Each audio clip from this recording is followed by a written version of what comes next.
Assalamualaikum warahmatullahi wabarakatuh. Jumpa lagi dengan saya Bu Retno di video pembelajaran matematika kelas 8 SMP atau MTS ya. Untuk video pembelajaran kali ini saya akan membahas mengenai relasi dan fungsi serta cara menyatakan relasi dan fungsi tersebut. Oke, langsung saja ya. Untuk relasi. Di sini untuk relasi antara dua himpunan adalah suatu aturan yang memasangkan anggota himpunan satu ke himpunan yang lainnya. Jadi relasi itu terbentuk jika ada dua himpunan. Kalau cuma satu himpunan jelas tidak bisa ya. Untuk menyatakan relasi itu bisa dengan 3 cara ya, yaitu bisa dengan diagram panah, himpunan pasangan berurutan, dan dengan diagram kartesius. Baiklah, langsung saja di sini saya akan memberikan contoh relasi yang berkaitan dengan masalah sehari-hari ya. Terus nanti kita akan menyajikan relasi tersebut ya dengan ketiga cara. Di sini saya ambil contohnya begini. Diketahui hasil pengambilan data mata pelajaran yang disukai oleh beberapa siswa kelas 8, yaitu Abdul menyukai pelajaran matematika dan IPA.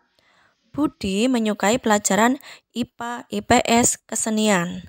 Kemudian Chandra menyukai olahraga dan keterampilan.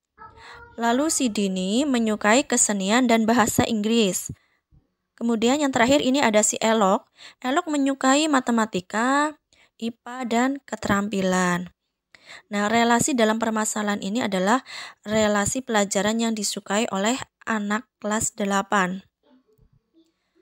Jika A adalah himpunan anak dan B merupakan himpunan mata pelajaran, maka relasi tersebut, ya relasi dari A ke B, dapat dinyatakan dengan satu ya, kita akan menyatakan relasi ini dengan diagram panah. Oke, perhatikan seperti ini. Iya, kalau untuk menyatakan relasi dengan diagram panah, berarti kita membuat dua bagan ya, karena ada dua himpunan. Untuk himpunan A, anggotanya kita tuliskan di bagan yang pertama ini ya. Dan himpunan B kita juga tuliskan di bagan yang sebelah sini.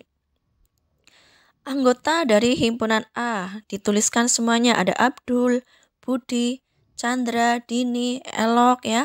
Kemudian begitu pula untuk anggota dari himpunan B juga dituliskan semuanya di dalam bagan. Lalu kita lihat dari hasil pengambilan data mata pelajaran yang disukai, Abdul kan menyukai pelajaran matematika dan IPA. Maka Abdul kita pasangkan dengan matematika dan IPA. Kita hubungkan Abdul ke matematika dan IPA dengan garis panah seperti ini. Lalu Budi menyukai pelajaran IPA, IPS, kesenian. Maka Budi juga kita hubungkan dengan IPA, IPS, kesenian. Dengan garis panah juga tentunya ya. Lalu ada Chandra. Chandra di sini menyukai olahraga dan keterampilan. Maka Chandra kita hubungkan ke olahraga dan keterampilan pakai garis panah juga. Terus si Dini menyukai kesenian dan bahasa Inggris. Ya kita hubungkan Dini ke kesenian dan bahasa Inggrisnya juga ini ya di sini nih. Lalu yang terakhir ada si Elok. Elok menyukai matematika, IPA, dan keterampilan. Ya kita hubungkan Elok dengan ini matematika, terus IPA ya ke arah IPA, terus Elok juga kita hubungkan dengan keterampilan pakai garis panah ini. Ya seperti itu. Sangat mudah bukan untuk menyatakan relasi dengan diagram panah? Iya, oke. Yang berikutnya yaitu kita akan menyatakan relasi dengan himpunan pasangan berurutan atau HPB. Ya, sebelumnya ya eh, kalian menuliskan dulu saja untuk anggota himpunan A dan B-nya ya, biar nanti mudah untuk menuliskan himpunan pasangan berurutannya. Untuk anggota himpunan A ada Abdul, Budi, Chandra, Dini, sama Elok. Kita tuliskan semua ya. Lalu untuk anggota dari himpunan B ada matematika, IPA, IPS, bahasa Inggris, kesenian, dan keterampilan. Nah, untuk membuat himpunan pasangan berurutannya, namanya saja pasangan. Itu berarti dua ya. Yaitu pasangan berurutan. Berarti anggota A dipasangkan dengan anggota B. Penulisannya anggota A dulu, baru koma pasangannya yang berada di himpunan B. Seperti ini ya, perhatikan. Abdul dari pernyataan yang diketahui ya, dari data hasil mata pelajaran yang disukai tadi ya, kan diketahui bahwa Abdul itu menyukai matematika dan IPA. Maka penulisannya karena berpasangan berarti harus dua-dua, yaitu Abdul, matematika. Terus tulis lagi Abdul, IPA. Nggak boleh ya kalau menulis Abdul, matematika, IPA. Menuliskan tiga-tiganya itu nggak boleh ya. Berpasangan berarti dua yang dituliskan ya. Yaitu Abdul, matematika dan Abdul, IPA. Ditulis lagi ya. Lalu Budi. Budi di situ menyukai IPA, IPS, kesenian. Maka menulisannya ya Budi, IPA, Budi, IPS, Budi, kesenian. Seperti itu ya, paham ya? Lalu teruskan ya, Chandra. Chandra itu menyukai olahraga dan keterampilan. Berarti ingat, nggak boleh Chandra, olahraga, keterampilan, nggak boleh kayak gitu. Tapi harus ditulisnya Chandra, olahraga, terus nulis lagi Chandra, keterampilan, begitu ya. Lalu Dini itu menyukai kesenian dan bahasa Inggris ya, penulisannya Dini, kesenian. Terus nulis lagi Dini, bahasa Inggris ya, seperti itu. Terus yang terakhir ada si Elok. Elok itu menyukai matematika, dan keterampilan. Sekali lagi Bu Guru ingetin, jangan menuliskan Elok, matematika, IPA, keterampilan. Tapi berpasangan itu nulisnya berarti dua, yaitu Elok, matematika. Terus nulis lagi Elok, IPA. Terus lagi Elok, keterampilan. Yang perlu diperhatikan di sini ketika menuliskan himpunan pasangan berurutan, jangan lupa tanda kurung kurawalnya ya. Oke. Bagaimana anak-anak? Sudah paham? Baiklah. Lanjut, kita sekarang akan menyatakan relasi dengan diagram Kartesius. Oke. Kalau di video pembelajaran sebelumnya kita sudah belajar tentang koordinat bidang Kartesius ya. Sekarang kita tinggal menyatakan relasi dengan diagram Kartesius ya. Masih ingat ya pembelajaran yang sebelumnya ya, di video pembelajaran sebelumnya itu. Untuk bidang Kartesius di sini ya, perhatikan ya. Ada dua garis, ada garis yang datar dan garis yang tegak. Untuk garis yang mendatar di sini itu untuk menuliskan anggota dari himpunan A atau anggota dari himpunan daerah asalnya, dan untuk garis yang tegak itu untuk menuliskan anggota dari himpunan B. Oke, untuk anggota dari himpunan A itu ada Abdul, Budi, Chandra, Dini, Elok ya. Lalu untuk anggota B, anggota dari himpunan B ada matematika, IPA, IPS, bahasa Inggris, kesenian, keterampilan, dan olahraga. Nah, karena dari data yang kita peroleh di atas ya, bahwa untuk relasi mata pelajaran yang disukai oleh anak, diketahui bahwa untuk si Abdul itu suka pelajaran matematika sama IPA. Jadi, ketika kita nyatakan dengan diagram Kartesius, nanti kita akan meletakkan nokta, di mana Abdul itu kan suka dengan matematika ya. Noktanya terletak di antara ini. Abdul lurus dengan matematika, jadi noktanya di sini. Kemudian, Abdul juga suka IPA, maka Abdul ya letak notanya untuk lurus juga dengan IPA. Kemudian Budi itu suka IPA dan IPS, maka untuk noktanya ya di sini ini untuk Budi yang suka dengan IPA, letak noktanya di sini.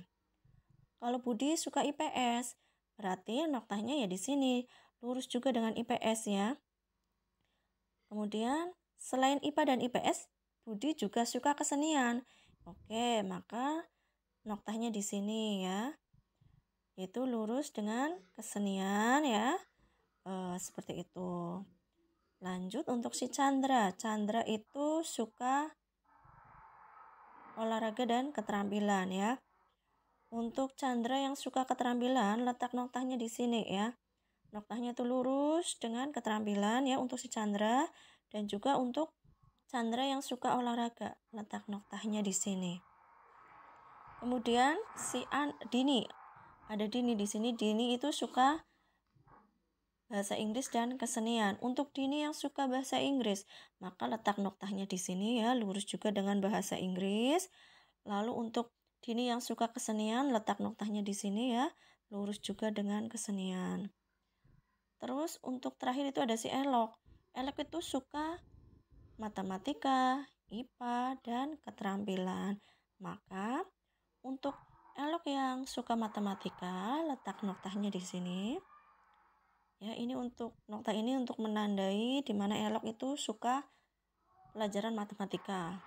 Kemudian Elok suka IPA. Maka letaknya di sini untuk noktanya ya. Nokta ini untuk menandai bahwa Elok itu suka IPA. Dan Elok juga suka keterampilan. Ya, noktanya di sini.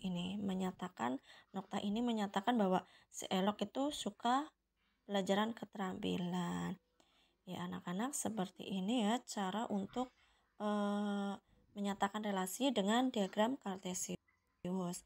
Dan perlu diingat lagi ya, bahwa untuk garis yang mendatar itu ya ini untuk menuliskan anggota dari himpunan daerah asalnya. Kemudian untuk garis yang tegak untuk menuliskan anggota-anggota dari himpunan daerah kawan. Seperti itu. Oke. Kita akan membahas tentang fungsi ya. Kalau tadi relasi sudah, sekarang tinggal fungsi. Fungsi itu adalah relasi khusus yang memasangkan setiap anggota himpunan daerah asal dengan tepat satu anggota daerah kawannya.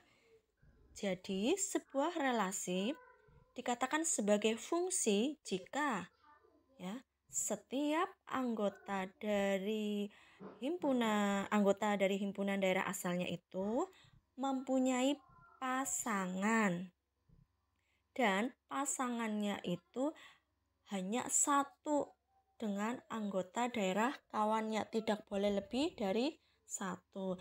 Dan setiap anggota dari himpunan daerah asalnya itu juga harus punya pasangan. Kalau ada yang tidak punya pasangan berarti tidak memenuhi syarat fungsi. Dan jika mempunyai pasangan lebih dari satu, itu juga tidak bisa dikatakan sebagai fungsi. Oke, saya berikan contoh fungsi dalam masalah sehari-hari ya, yang kadang kita temui. Misalnya di sini yaitu relasi provinsi dengan ibu kotanya. Kemudian ada lagi relasi orang dengan tanggal lahirnya. Terus ada lagi relasi mata uang suatu negara. Sebenarnya masih banyak contoh lainnya ya. Nah, Di sini, misalnya ini, relasi provinsi dengan ibu kotanya. Saya ambil contoh gini, Jawa Barat, Provinsi Jawa Barat beribu kota di Bandung kan ya? Nggak mungkin Provinsi Jawa Barat itu mempunyai 2 ibu kota. Misalnya kayak di Bandung dan Semarang, kayak gitu. Oke, bisa dipahami ya? Sekarang untuk menyatakan fungsi. Cara menyatakan fungsi itu ya sama seperti cara menyatakan relasi. Karena fungsi itu adalah suatu relasi yang khusus ya. Jadi fungsi juga relasi sih ya. Tetapi relasi yang khusus di mana setiap anggota dari himpunan daerah asalnya hanya mempunyai satu pasangan, tepat satu pasangannya dengan anggota dari daerah kawannya. Oke, jadi untuk menyatakan fungsi itu ada 3 cara juga, yaitu pertama dengan diagram panah, terus yang kedua bisa dengan himpunan pasangan berurutan, dan yang ketiga dengan diagram kartesius. Seperti itu ya anak-anak ya, bisa dipahami ya.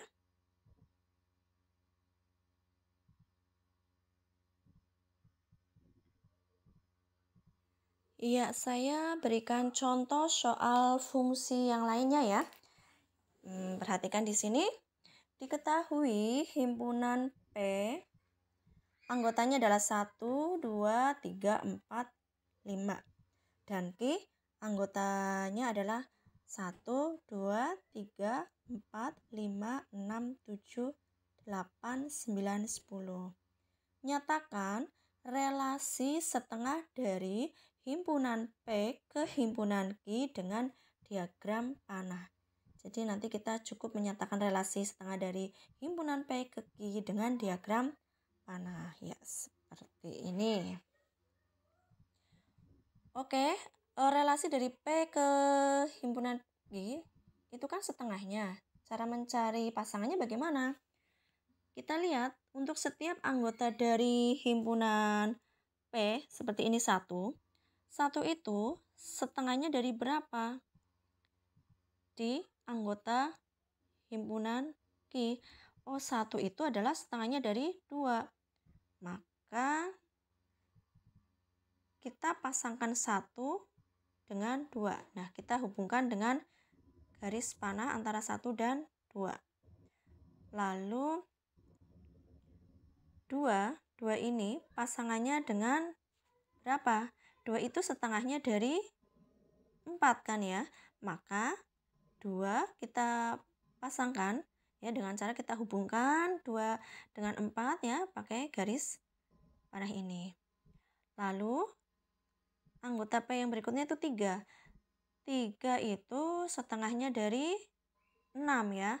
Berarti kita pasangkan 3 dengan 6 dan kita hubungkan pakai garis panah.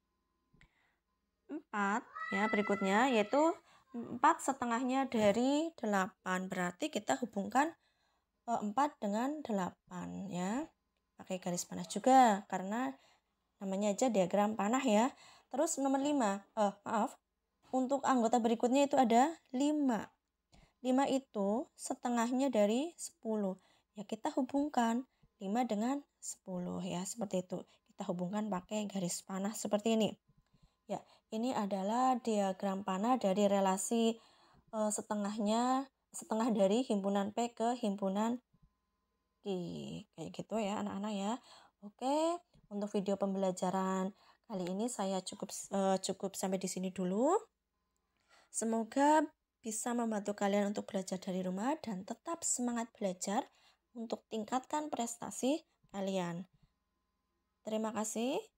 Wassalamualaikum warahmatullahi wabarakatuh.